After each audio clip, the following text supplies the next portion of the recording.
Orson Welles said this: "It's essential that every responsible artist cultivates the ground that has been left fallow. For when it comes to breaking up your own fallow ground, you're going to need commitment and a whole lot of courage." Welcome to this week's Hope from the Hills. The Bible says this: "Break up your fallow ground, for it is time to seek the Lord, that he may come and rain righteousness upon you." That's Hosea chapter 10 and verse 12. For many of us, the things that have once normally captured our time, energy and attention have been displaced, dislodged, put away or put on hold over the slow-moving storm that was the recent pandemic.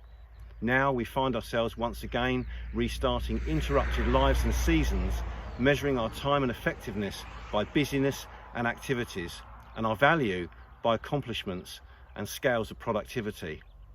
Rock-breaking, monotonous days are once again made tolerable with the promise and thought of momentary liberated future excitement of high days, holidays, travels and adventures. Pandemic life on the whole was nothing short of difficult and at times almost impossible, where in a more reflective moment many of us may just have seen this as an uncultivated time of lost opportunity, devoid of any significant growth, best described and evaluated as fallow. But all too quickly, the message is crowded out by the worries of this life, the lure of wealth and the desire for other things, so that no fruit is produced. That's Mark's own words from the Gospel of Mark, chapter 4 and verse 19.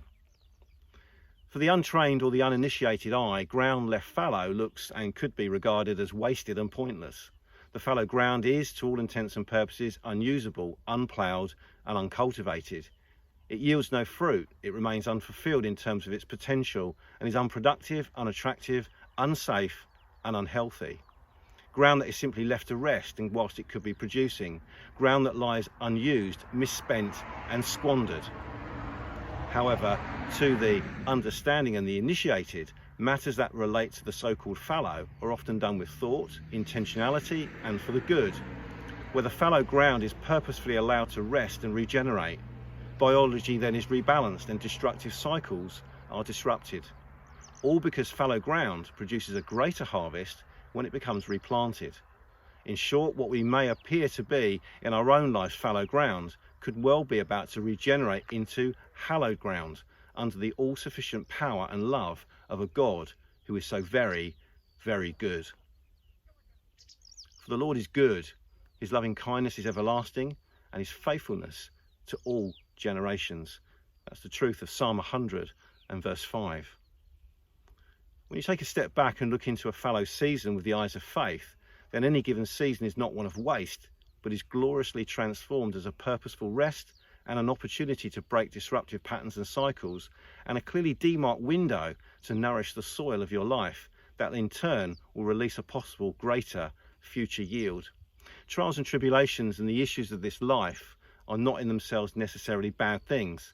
God, who is always and remains both faithful and sovereign, will often use these game-changing moments in order to bring a person to where he wants them to be and right where God can use them. Fallow seasons will always shape and change us to be right on the inside in order that we can do what is right on the outside. We're not exempt from hardships, and the difficult seasons and situations we navigate are all opportunistic moments to let go and let God be the ever-present help through each and every seemingly impossible situation. With man, this is impossible, but with God, all things are possible. That's Jesus' own words from Matthew chapter 19 and verse 26. Our inner fallow ground becomes redeemed and restored hallowed ground when we recognise again that the heart of the matter is the matter of the human heart. When we don't feel as though we have enough, or indeed that we are enough, the release of those feelings can be the catalyst to activating our desires to want or achieve more, never truly being satisfied with that which we already have. Breaking fallow ground is the first step to cultivating, nurturing and growing a heart of contentment where the presence of God is found within the hallowed ground of your inner man.